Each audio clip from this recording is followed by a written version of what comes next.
Hero-based shooters have dominated the multiplayer space for the last decade.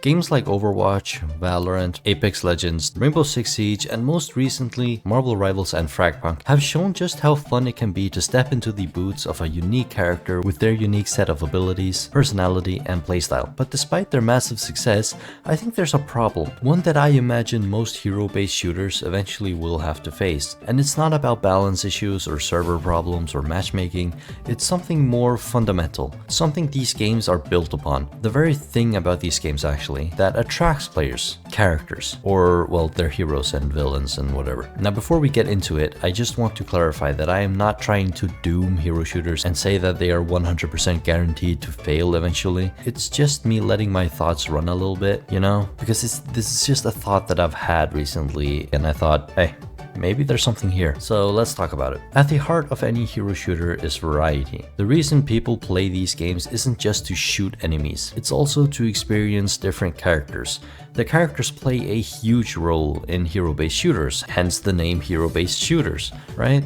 Whether it's throwing out some sort of crazy ability, pulling off a flashy ultimate, or just simply countering another character on the other team, it's all about that gameplay loop of mastering different characters and their different loadouts. This variety is the hook, it's what brings people in, and it's also what keeps them coming back. And if the world was black and white, this would be perfect. But as we all hopefully know, it's not, and here's the catch. Players will always crave new content. In fact, in the live service model we have today, new content is basically a requirement. No new content equals that players will eventually bounce, they leave, they're out. In hero shooters, that content almost always means a new hero. Let's take Valorant for example. Valorant has pretty regularly been putting out one new agent, then a new map, a new agent, new map, you get the point. They repeat that cycle. The only new content players in general are satisfied with is either a new map or a new agent.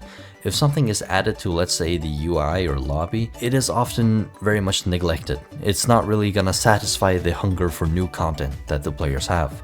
The only thing that wasn't straight up a new map or a new agent was the team deathmatch game mode, which I think players really liked. But apart from that, if I were to ask Valorant players like, oh, what's something new that was added to Valorant? Most people would say one of the new agents or one of the new maps. And that's how this problem begins. Let's look at Overwatch as an example. When the game launched in 2016, it had 21 heroes. And this is where the problem begins. See, now my thought here is that eventually there will be too many agents in these hero shooters, right?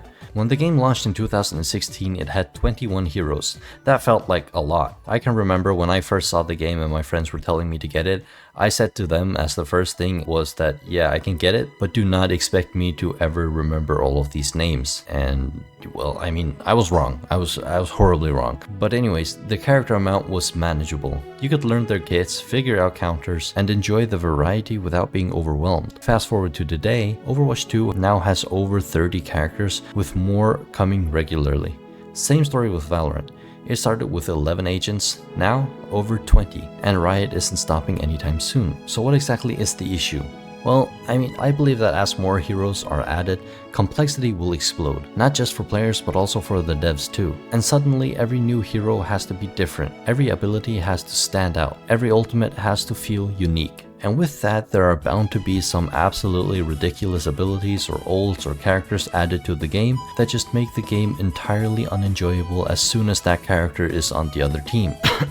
Tejo. It's kind of similar to what I feel like made Fortnite more terrible throughout the years. It was their decision to release something new every week or every month. I can't really remember exactly how frequently it was, but Fortnite would add something new at a very, very fast pace, which eventually led to some ridiculous things added to the game just for the sake of it, just because that was their thing. Now I want to hear from you guys too. Has there ever been a character or a thing in a game that you play that you just felt didn't really fit or was just completely unnecessary?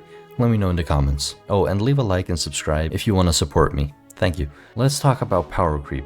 This happens when newer heroes start to feel stronger than older ones, not because they're actually overpowered, but because their kits are designed to stand out. The most recent example I can think of this is how people thought Waylay, Valorant's newest agent, would outperform both Jett and Phoenix with her kit. Obviously, she has a pretty flashy dash, because they had to add something new to it so that it just wasn't Jett's dash over again. And she also has an ability that's similar to Phoenix's ult, but for her it's a regular ability, and again with a few twists so it's not just Phoenix's ult over and over again. Some people thought that surely this agent would outperform Jett and Phoenix, but as we know now, Jett and Phoenix will probably be picked over her. And devs will also feel pressure to make each new character flashier, more versatile, and maybe even more broken.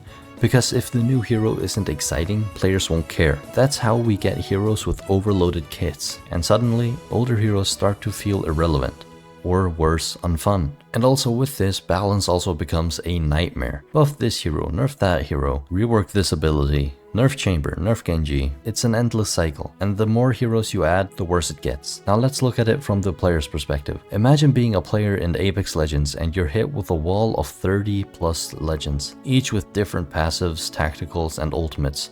It's overwhelming and you do not know who to pick, how to counter others, or even what some abilities do. I feel like with this trend of constantly adding new heroes, hero shooters will eventually in a way become less about actually playing a character that you enjoy, but rather about playing one that you absolutely do not enjoy, just for the slight chance that you might counter somebody else's pick. Players will also suffer from constantly learning new matchups, figuring out team compositions, and adapting to meta shifts. It's exhausting. Now, I'm not saying that the meta should stay the same forever, because obviously that would be bad and boring, but eventually there will be too many characters in a game like Valorant or Overwatch. Player fatigue is real, and at a certain point, it's just not fun anymore. It will become like work-ish. And here's the kicker, not every new hero will be good. Some will be broken, some will be useless, and some will be just plain weird with kits that don't really feel like they belong in the game. There's also a design wall. Eventually the devs will run out of ideas, or worse, they start recycling mechanics. Suddenly hero number 42 has an ability that's just like hero 13's, but with a slight twist. It will feel pretty lazy, maybe uninspired,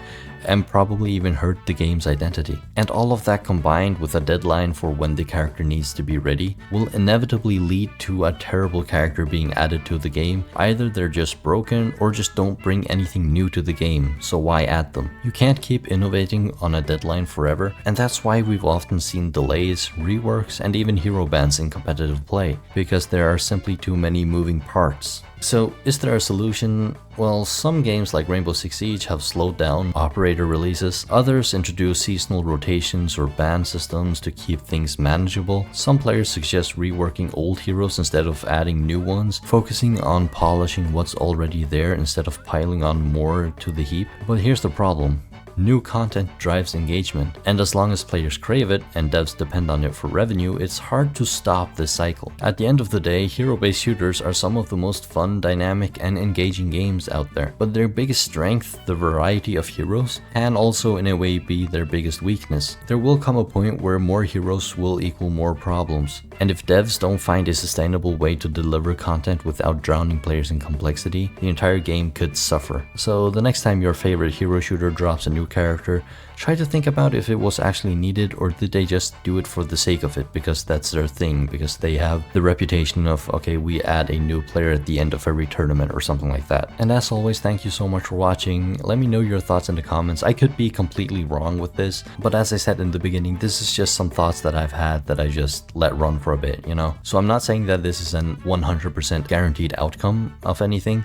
This is just me speculating, basically. Maybe even you sitting at home watching this have a way better method of handling this. So if you have any comments or thoughts, let me know in the comments. And don't forget to like and subscribe for more content, and I'll see you in the next one. See ya.